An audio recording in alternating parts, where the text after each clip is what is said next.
Well, greetings everybody. So I hope your trading went well today. We're continuing our countdown of the final free recommendations. The countdown is, of course, to the opening of our course, which begins week after next.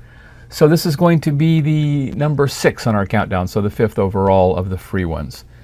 Today we went ahead and ran 15 baskets, a lot of different industry groups represented in there, even a group of ETFs were represented. We ran it with a correlation of 0.8, RW coefficient of 0.8, and then once we had that up and going, we added a couple of constraints for the back test to have at least 5 winners, and the projection to have at least a 5% up or down edge. And when we ran that, we ended up with a nice little package, a nice little group of things to look at. When I went through it, though, this is the one I'm going to recommend today. It's a couple of steel companies.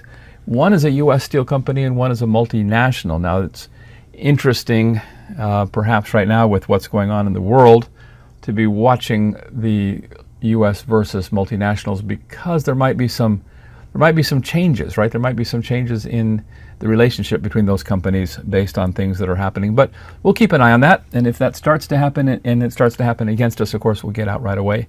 But in any case, this is going to be the recommendation today. Let's go take a look at it in the analysis. It is STLD versus MT. It's a really nice picture. In particular, it's a really nice picture for the last year and a half. A slight drift up during that time, but we can account for that. As a matter of fact, our first passage time density tool does account for that. So it is up above the second standard deviation. It had a couple of down days, and then it had an up day today. So we'll have to take a look at it and decide exactly when to get in. It might be tomorrow. It might be tomorrow. It might be Monday. Who knows? In any case, the track record is perfect, right? It's been outside the second standard deviation 6 times, been back profitably to the mean 5, and of course the 6th is the one that's currently open. I've already added it to our watch list, which is, we call it the observe page. So it's going to live over here for a while we decide what to do with it.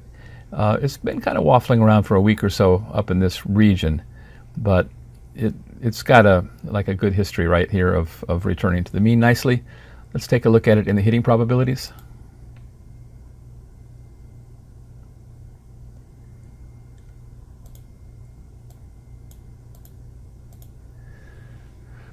So yes, a nice slope to this curve, which indicates good mean reversion.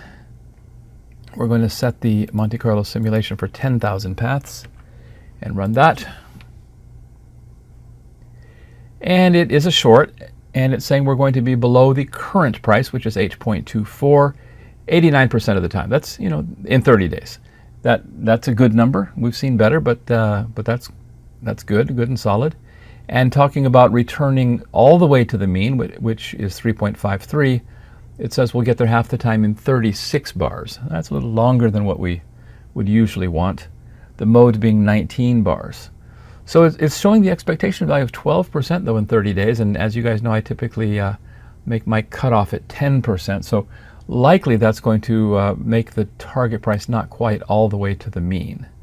But in any case, these numbers are very good. Let's take one more quick look here.